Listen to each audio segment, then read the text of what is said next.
안녕하세요. 수험생 여러분, 수학의 이영태 선생입니다. 오늘은 제가 수험생이 아니라 학부모님들하고 한번 좀 얘기를 좀 해볼게요. 그 이유는 제가 이렇게 저도 유튜브 올리면서 뭐 디테일하게는 안 보거든요. 그런데 분석이라고 해보니까 제 유튜브를 보는 사람들이 45에서부터요 54 여성이 몇 프로냐면 100%예요. 100%. 나머지 이게 학생들 뭐 수업하고 중간중간 수리논술 좀 정보 주려고 만든 채널인데요. 어머님들이 이게 다 어머님들이지 뭐 학부모님들이지 뭐 엄마 특히 학부모님 학부모 다 엄마지 뭐 다 엄마 엄마들이 100%예요. 학생들 안 봐. 아빠도 하나도 안 봐.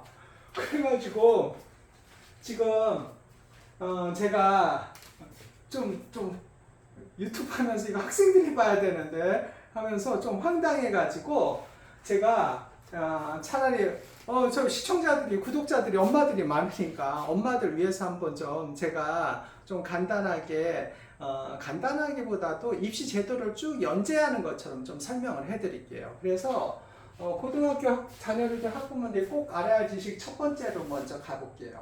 첫 번째 1번. 먼저 우리 고등학교 학부모들이 알아야 할 지식은 첫 번째는 뭐가 되느냐면 입시제도 역사를 좀 알고 입시제도 시스템을 알아야 돼요. 그럼 입시제도에서 우리가 이렇게 할게요. 이거는 지울게요. 학부모들이 알아야 할 지식은 첫 번째 수험생 여러분들이 대부분 어머니들이 이때가 제일 많은 것 같아요. 80년대 후반 학번에서부터 90년대 학번들이요. 뭐 수능, 학력고사 말에서부터 수능인데 먼저 여기서부터 할게요. 82년서부터 기준으로 할게요. 그 다음에 여기 94년 기준으로 할게요. 94년. 이 82년 전에는 예비고사 세대예요. 예비고사. 그 다음에 82년서부터 94년과 학력고사 세대예요. 학력고사. 지금까지는 계속 수능 세대예요. 수능. 입시체제가. 이렇게 구분하세요. 내가 94학번이다. 그러면 수능 첫 시작이요. 93학번이 학력고사 마지막이고 82학번이 예비고사 하면서 82학번 학부형님들은 없을 것 같은데 82학번은 이게 원희룡이에요. 원희룡 지금 저기 국토부 장관 있잖아요. 국토부 장관이 여기에서 수석했어요. 저도 그때 어렸으니까 누나가 82학번이거든요. 그래서 여기 수석한 거 제주도 뭐 영어 문제 8번 하나 틀렸다고 신문에서 난리 났었어요. 그게 원희룡 장관이에요. 그래서 원희룡이가 82학번 첫 세대예요. 제가 누나가 82학번에 있어가지고 옛날 세대니까 저도요. 누나들이 많아요. 그래가지고 누나들이 82학번에 있어서 제가 기억하고 있어요. 이때부터 학력고사 세대고 여기서부터 어머니들은 학력고사 수능 왔다 갔다 하는데 옛날에는 예비고사가 있었어요. 그러면 저희 형 같은 경우는 예비고사 세대예요. 예비고사는 그냥 문제를 풀고요. 그 다음 대학교 가서 예비고사를 보고요. 물론 요새 말하는 지잡대 같은 데가 하는 건 예비고사만으로 들어가고 그 다음에 본고사를 봤어요. 본고사. 근데 여기에 지금으로 따지면 논술 같은 거예요. 그래서 본고사 세대라고 했었어요. 그런 다음에 학력고사는 그냥 문제 처음에는 객관식으로 쭉 만들었었어요. 막 해서 눈치 작전하고 막 그랬었어요. 그러다가 언제서부터냐면 87학번이에요. 87학번. 이 87학번서부터 문제를 조금 줄였어요. 그러니까 86학번까지는 문제 무지 봤어요. 10몇 과목씩 봤어요. 그래서 막 15과목, 16과목씩 뭐 이렇게 봤었다고요. 그러다가 옆집 누나가 86학번이 있었거든요. 그래서 제가 찾아봐요. 87학번 때서부터는 어떻게 되냐면 선택 과목이 좀 줄었어요. 그러다가 어떻게 되냐면 88학번서부터 어떻게 되냐면 대학 가서 봤어요. 대학 가서. 그래서 아마 88학번 학력고사 보신 분들은 내가 서울대 쳤으면 서울대 가서 보고 고려대 쳤으면 고려대 가서 보고 그랬어요. 그러다가 여기가 왜 그러냐? 눈치 작전이 하도 심하니까 88에서부터 됐어요. 그렇지만 문제는 국가에서 학력고사로 내줬어요. 뭐 그래서 88 여기서부터 서술형이 좀 생기고 주관식도 생기고 그랬어요. 근데 아무튼 이게 93년도까지 갔어요. 그래서 93학년 93학번 마지막이 학력고사 마지막이고 93학번 때 시험이 무지 쉬워가지고 뭐 320점, 300 뭐 20몇 점에서 커트라인 끊기고 그랬어요. 그러니까 92학번은 어려웠는데 93학번은 310점이 기본이 310점이었어요. 하도 물수능 나왔어요. 물 학력고사 나왔어요. 그리고 94서부터 고생하기 시작했어요. 그러면 94학번하고 95학번을 어떻게 되냐면 서울에 있는 한 7개 좋은 대학인가요? 거기는 수능도 2번 봤어요. 전반기 한 번 보고 수능 2번 보고 수능에서 점수 좋은 애들은 특차로 갔고 그 다음 어떻게 되냐면 논술을 봤어요. 수능 2번 보고 논술 보고 그 다음에 면접까지 보고 이게 너무 힘드니까 949 하다가 그 다음부터 이렇게 가고요. 그 다음에 이게 전체적인 역사고 지금 이렇게 가고 있는 거예요. 그러다가 수능이 어떻게 변하냐면 2000년대로 들어와서 2000년대 초반까지는 괜찮아요. 초반까지는 아직 수능이었어요. 그러다가 노무현 대통령 때서부터 수시를 뭐 그전서부터 계획이 있었겠지만 강화하기 시작했어요. 수시가 제가 봤을 땐 5년에서 2006년서부터 수시가 극성이 시작이 됐어요. 제가 쭉 다 가르쳤어요. 그래가지고 수시가 극성까지는 아니다. 극성까지는 아니고 시작이 됐어요. 수시가 이제 본격적으로 치고 올라가기 시작해요. 그러다가 2007년도에서 2008년도죠. 2008년도에 이명박 대통령이 수시 100% 하겠다 해가지고 교육부에서 난리치고 아니다 그래가지고 했지만 어쨌든 수시가 이렇게 치고 올라갔어요. 그러면서부터 2008년, 2010년대로 갔죠. 2010년대에서부터는 어떻게 되냐면 수시가 주력이 되기 시작했어요. 이때 2010년도에 뭐가 있냐면 포트폴리오라는 게 있어요. 포트폴리오. 조민이라고 있잖아요. 조민 그 조국 딸 있잖아요. 포트폴리오 해가지고 했을 때가 이때예요. 2010년, 11년 아마 고학번이가 2009년 이럴 때예요. 저도 포트폴리오를 했어요.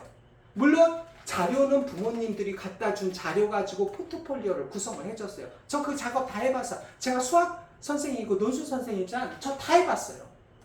그렇기 때문에 저도 이 포트폴리오 하는데 저는 이 생각은 있어요. 뭐냐면 이 포트폴리오를 할 때 제가 생각해봐도 발명으로 해가지고 엄청난 외국 가서 상 받은 애였어요. 무슨 고등학생이 그렇게 가능한가 하지만 어쨌든 자료는 받았으니까 저는 그렇게 해줬어요. 이거 말도 안 되는 거예요. 고등학교 안 하잖아. 1학년, 2학년이 뭘 그렇게 대단하다고 외국 가서 상을 받아와. 다 만든 거지. 하여튼 그게 폐단이 시작되니까 2014년, 13년, 14년 그러니까 박근혜 대통령 시작할 때부터 이 포트폴리오가 없어지기 시작했어요.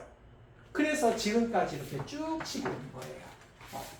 그렇게 해서 8학교 예비고사 세대, 학력고사 세대, 수능 세대인데 수시는 2005, 6년서부터 시작이 돼서 2010년도부터 지금 2010년 지나서부터 포트폴리오 약간 지나면서부터 지금과 같은 시스템이 된 거예요.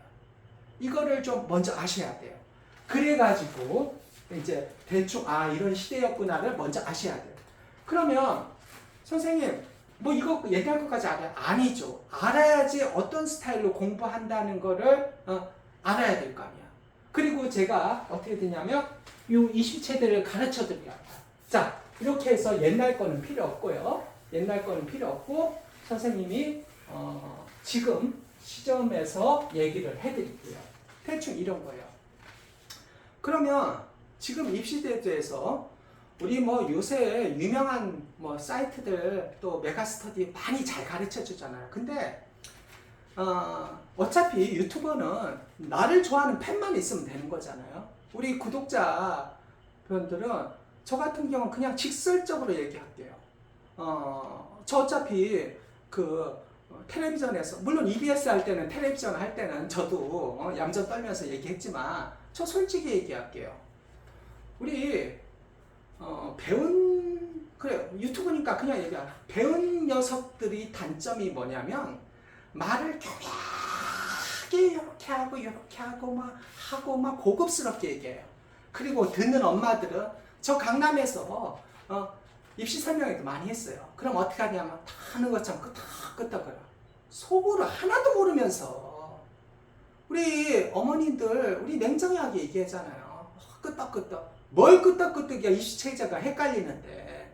그러면 우리 선생님이 톡 까놓고 얘기할게요. 그래서 분석적인 거, 입시 전문가들 나와서 뭐 누구 좀 유명한 사람들 하면 뭐 어쩌고 저쩌고 웃기는 소리 하지 마. 우리 단순하게 생각을 하자고. 뭐가 단순하냐면 입시 제도는 이런 과정 속에서 수시하고 정시 두 개가 있어요. 자, 이거는 선생님이요. 우리 학부형들 얘기하니까 뭐 존댓말 써야겠네. 학부형들 막 그냥 중간중간 말 나오더라도 이해하세요. 내가 여기를 굉장히 단순하게 설명을 할게요. 이거 가지고 어려운 게 절대 아닌데 복잡하게 할 필요 없어. 수시는 어떻게 되냐면 내신이라고 생각을 하세요. 내신. 정시는 옛날 학력고사야. 학력고사. 그렇게 생각하면 돼요. 근데 수시하고 정시하고 그럼 선생님 어떤가요? 뭐 하는데 사실 수시 따로 정시 따로는 아니야. 옛날 학력고사하고 수능 초반 세대를 생각해 보세요. 예를 들어서 수학이면 정석, 옛날에는 승문 종합면 많이 봤으니까 그거 공부하면서 내신 때는 교과서를 했죠. 그렇게 하면 되는 거야. 그러니까 사실 정시를 준비를 하면 수시도 준비가 되는 거고 내신 때만 좀 더 보면 되는 거야. 그런데 요새 엄마들은 어떻게 하냐면 내신 어떻게 좀, 내신 준비하기는 그냥 하면 되는 거지. 응? 뭐 내신 따로 정시 따로인 줄 알아. 공부 잘하는 놈은 이것도 잘하고 이것도 잘할 수밖에 없지. 그러니까 이 정시에 포커스를 두면서 공부를 하면 되는 거예요. 그런데 내신은 어떻게 하냐면 예를 들어 미분이면 거기만 시험 나니까 미분만 공부하는 거예요. 그럼 딸딸딸딸해서 거기만 하고 지나가면 그거 안 하니까 공부를 거기를 리피티션을 안 하니까 내신 성적은 좋은데 정시 성적은 안 좋은 거예요. 이 패턴은 언제냐? 2000년대서부터 계속 반복됐던 패턴이에요. 그러니까 2000년대 한 중반이요. 2000년대 초반 학생들은 정시도 잘하고 수시도 잘했어요. 2000년대 중반 학생들서부터 이 패턴이 정시하고 수시를 따로 놀아서 엄마들도 정시하고 수시가 따로인 건 줄 알아요. 따르기는 정시를 잘 준비하면 수시가 잘 될 수밖에 없지. 생각을 해보세요. 헷갈릴 때는 고등학교 때 공부 잘할 때는 생각해보라고. 서울대 가고 우려대 가고 연세대 갔던 애들. 걔들 예를 들어 정석도 풀고 교과서도 풀고 다 풀잖아요. 근데 요새 애들은 학교별로 틀린데 어떤 학교는 황당해요. 전교 1등이 모의고사 4등급 나오는 학교도 있고 4등급이 뭐야 5등급 나오는 학교도 있어요. 냉정하게 얘기해서 무슨 그 학교에서 서울대 고대 연세대를 어떻게 가 말도 안 되는 거지. 그래서 학교에서는 얘들을 어떻게 하냐면 소위 말하는 여기 1등급 가지고 해서 여기 4등급 모의고사 4등급 나오는 학교들이 있어요. 모의고사 4등급. 내신 1등급이고. 내가 어느 학교랑 얘기 안 할게요. 어머니도 아시잖아요. 그래서 얘들을 직윤충이라고 불러요. 요새 애들도 황당해. 직윤충이라고. 그러니까 무시해요. 무시. 그러니까 옛날에는 이런 게 없었는데 요새 시스템이 이러니까 이런 게 있는 거예요. 그럼 제가 학부형한테 얘기하는 건 뭐냐면 지금 고3이면 어쩌습니까? 고2하고 고1이 가면 어떻게 되냐면 정시를 공부를 하면서 수시를 할 생각을 하셔야 되는 거예요. 내신 여기도 중요하지만 끝나고 계속 리피티션 반복을 해줘야 되는 거예요. 그렇게 해서 수시하고 정시를 구분을 하셔야 되는 거예요. 그러면 정시 많이 뽑는 게 많이 뽑는다. 이제 정권에서 문재인 정권 때서부터 그렇고 많이 뽑아가는 건 어떻게 보면 냉정하게 실력 있는 애들. 그리고 학부형들이 그러잖아요. 학자들이 그러죠. 뭐 입시제도가 새로운 시대 그렇지도 않아요. 제가 보니까 형평성이 더 중요해요. 지금 다음에 있는 뭐 이재용이라든지 NHN, 네이버에 이혜진이 그것도 학력고사 세대들이에요. 근데 다 똑똑해서 IT 분야 대가가 일단 뛰어났잖아요. 낭중지출하고 뾰족한 송곳은 주머니 속에 있어도 뛰어나게 됐어요. 잘난 놈은 여기를 가나 여기를 가나 뛰어날 수밖에 없어요. 그러니까 제 생각에는 형평성이 맞다고 생각을 한 거예요. 근데 지금 그 얘기는 아니죠. 그러면 어떻게 되냐면 우리가 이 학력고사에서 수시 정시를 어머님들은 구분해야 되는 거고 내 자식이 어떻게 되냐면 1등급이다. 그래서 어떻게 되냐면 모의고사 4등급 나올 수 있다. 꼭 아셔야 돼요. 그 다음에 학부모님들이 수시 정시 첫 번째 구분을 했어요.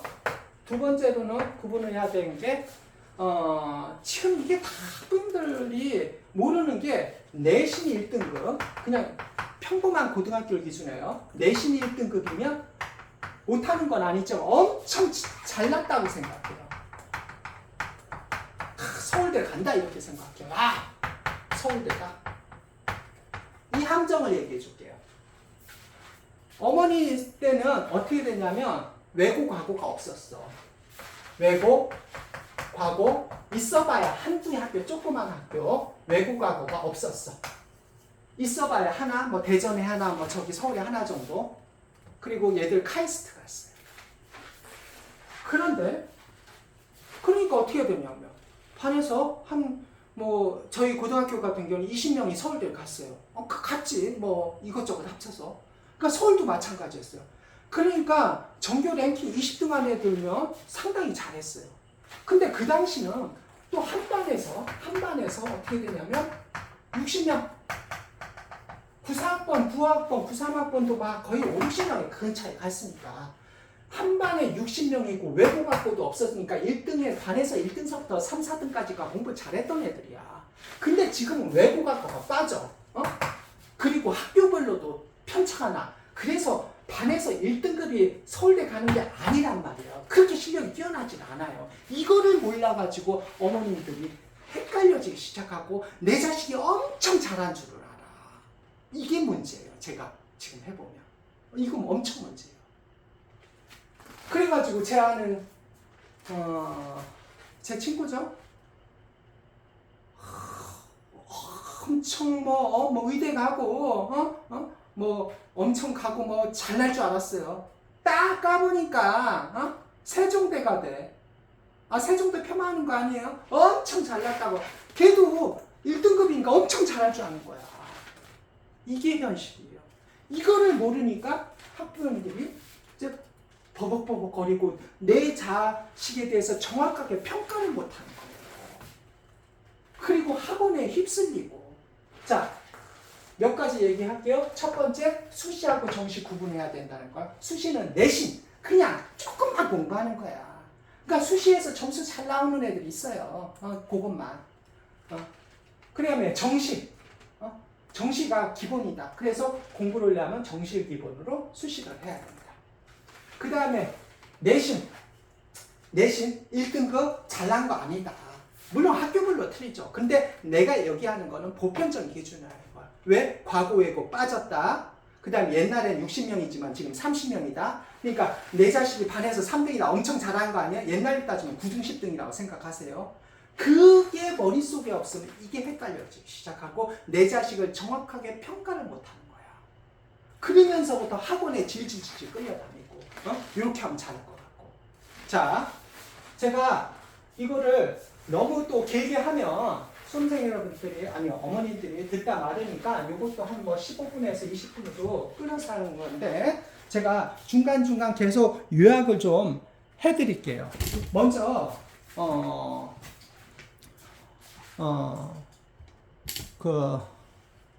오늘은 첫 번째 수시하고 이렇게 시작했죠.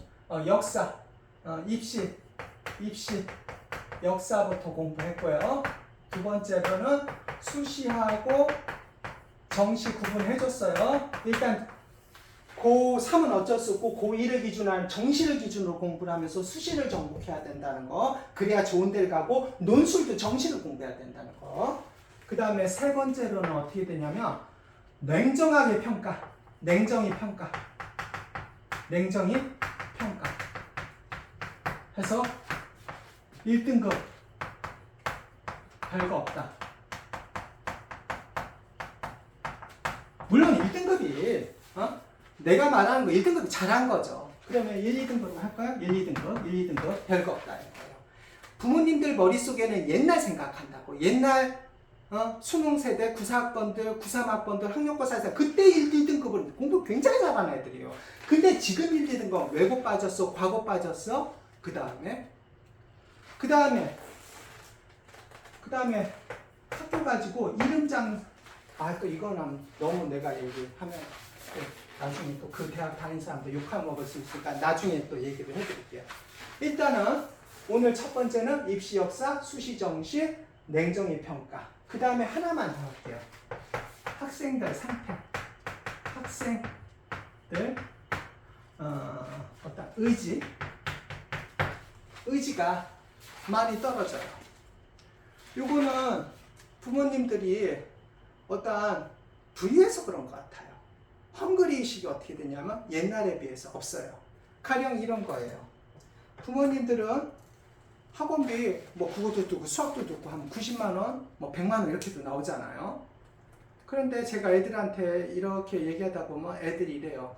선생님 뭐 그게 대단해요. 남들 뭐 엄청 뭐 100만 원이 결제됐다고 해볼게요. 뭐 여러 과목 들어서. 뭐 남들도 다 그 정도 다 듣고 있는데요. 이렇게 해서 고마워를 안 해요.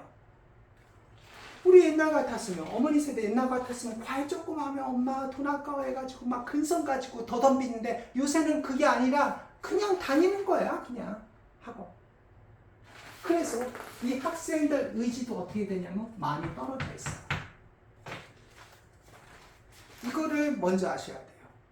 그리고서 제가 이거를 1편, 지금 1편이니까 2편 어떻게 해석하고 어떻게 공부를 시작해야 하는지 구체적으로 더 디테일하게 얘기를 해드릴게요.